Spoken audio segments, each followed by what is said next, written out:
I'm Dr. Matthew Krebs. I'm a consultant here at the Christie Hospital in the Experimental Cancer Medicine team and a senior lecturer at the University of Manchester.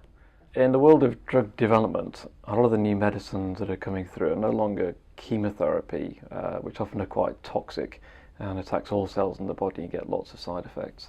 It's much more about targeted treatments. So it's about understanding something about the biology of the cancer, what's causing an individual's cancer, and in particular looking at faulty genes. And a lot of the new medicines are targeted against very specific faulty genes, for example. So really the target trial was born out of that idea.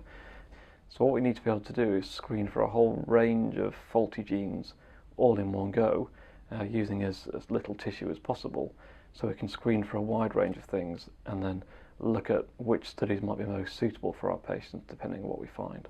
And actually, if we can do this from a blood sample, we'll be one of the only sites in the UK and certainly in the world that is capable of doing that, and will be a fantastic opportunity for patients. Well, I'm Lynette and I'm here today to sign up for the target trial at Christie's. The trial was really interesting to me because I've just gone through chemo for 3 months and it hasn't worked for me, and this sort of trial will give the information that might make it a lot more targeted in future. So I may not have had to have gone through 3 months of chemo, I may not have lost my hair.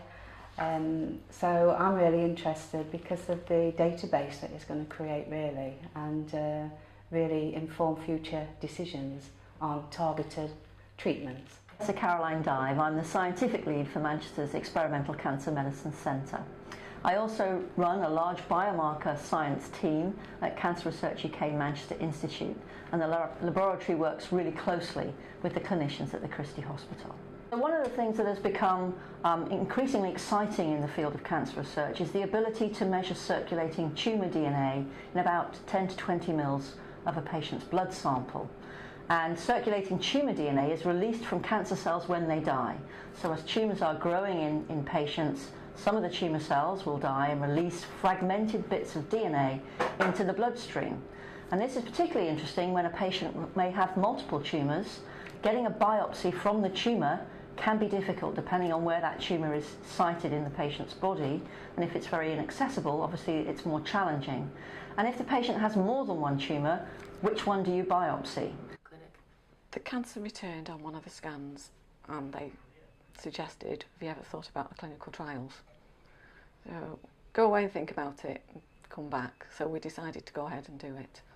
And then we got the phone call after they got one of my samples from the local hospital, and it was showing this gene P10, and that's where it came from.